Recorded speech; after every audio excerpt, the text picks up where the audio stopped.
Next நேயர்களுக்கு என்னோட அன்பான வணக்கங்கள். இன்னைக்கு நட்சத்திர பலன்கள் குறித்து தான் பேச போறோம். அதை நம்ம கூட ஷேர் பண்ணிக்கிறதுக்காக ஜோதிட சிறுவன்மணி டாக்டர் தீபா அருளாளன் அவர்கள் இணைஞ்சிருக்காங்க. வாங்க நிகழ்ச்சிக்குள்ள போகலாம். வணக்கம் மேம். வணக்கம்.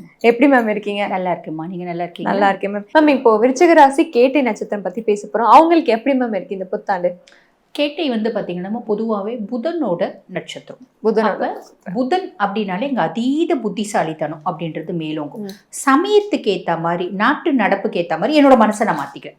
இருக்கக்கூடிய சூழ்நிலைக்கு ஏத்த மாதிரி என்னோட மனசை மாத்திக்கிறேன் அப்படின்னு சிச்சுவேஷன் அடாப்ட் பண்ணிக்குவாங்க. ஆமா, சிச்சுவேஷன்ஸ் எக்ஸாக்டா என்ன சிச்சுவேஷன் இருந்தாலும் அதுக்கேத்த மாதிரி என்ன பக்காவா வந்து மாத்திப்பேன், அடாப்ட் பண்ணிப்பேன். இதுதான் வந்து பாத்தீங்கன்னா கேட்டை அப்படின்னு சொல்லலாம்.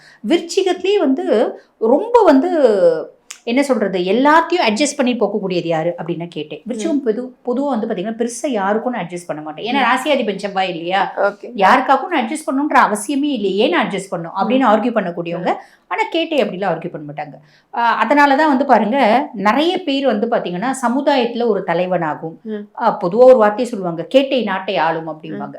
அது ரீசன் என்னன்னா, எல்லா சிச்சுவேஷனையும் எல்லாரையும் டேக்கிள் பண்ற அளவுக்கு எனக்கு புத்திசாலித்தனம் அப்படின்றது உண்டு. அதுக்கும் மேல ஆளுமை உண்டு.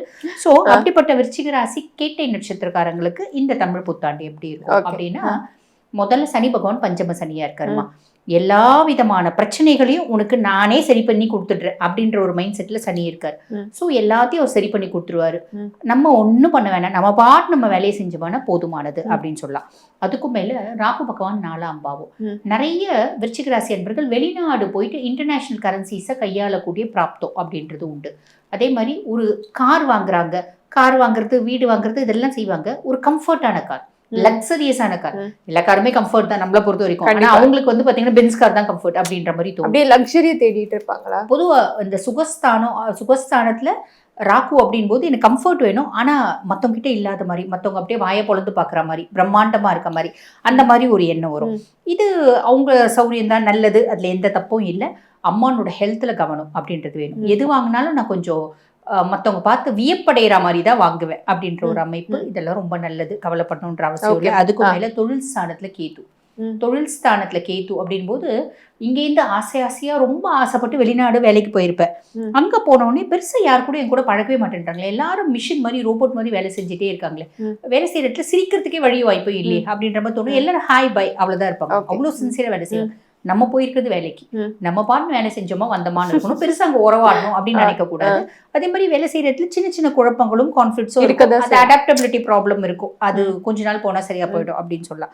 அதே மாதிரி பாருங்க, 6ஆம் மாசத்துக்கு மேல குரு பகவான் பாக்கிய குருவாகிறாரு. நிறைய வெளிநாடு போய் ஹையர் எஜுகேஷன் பண்றதுக்கான பிராப்தம் இந்த விருச்சிகம் கேட்டைக்கு உண்டுமா. புரியுதுங்களா?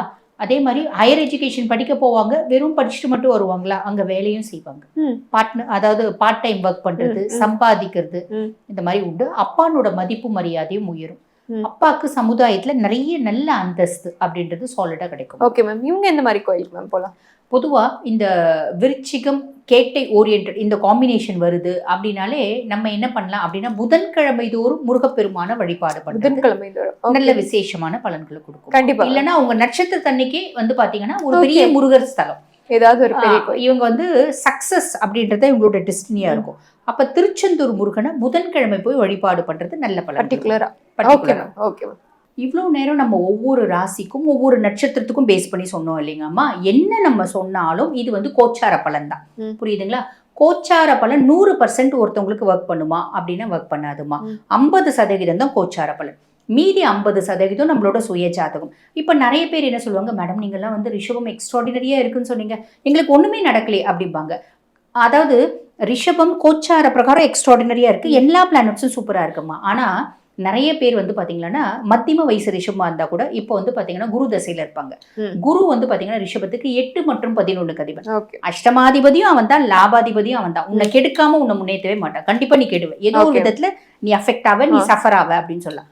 அதுக்கும் மேல இப்ப ரிஷபத்தை பேஸ் பண்ணி சொல்றேன்னு வச்சுக்கோங்களேன். அதுக்கும் மேல ரிஷபம் சூப்பரா இருக்கு, ஆனா உங்க சுய ஜாதகத்துல சனி தசையில இருப்பாங்க. சனி சுய ஜாதகத்துல எங்க இருக்கான் அப்படின்னா 7ல இருப்பான். ஓகே 7ல இருப்பானா இந்த காலகட்டம் கணவன் மனைவிக்கு பெரிய சண்டை வந்து 2 பேரும் பிரியக்கூடிய சூழ்நிலை வரும்.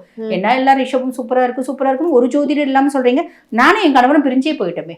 நானும் என் கணவருக்கும் நடுவுல வந்து பாத்தீங்கன்னா பெரிய இடைவெளி வந்துருச்சு. பெரிய சொல்றதே நடக்கலையே. இந்த ஜோதிடர்கள் எல்லாம் வாய்க்கு வந்ததுலாம் சொல்றாங்க அப்படின்னு சொல்லுவாங்க. ஆனா அது உண்மை என்னன்னா, ரிஷபம் அப்படின்னா எத்தனையோ கோடி மக்கள் இருக்காங்க ரிஷபராசியில.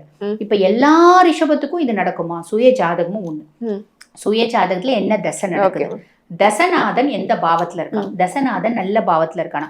பொதுவாகவே ஜோதிடத்துல ஒரு விதி உண்டு.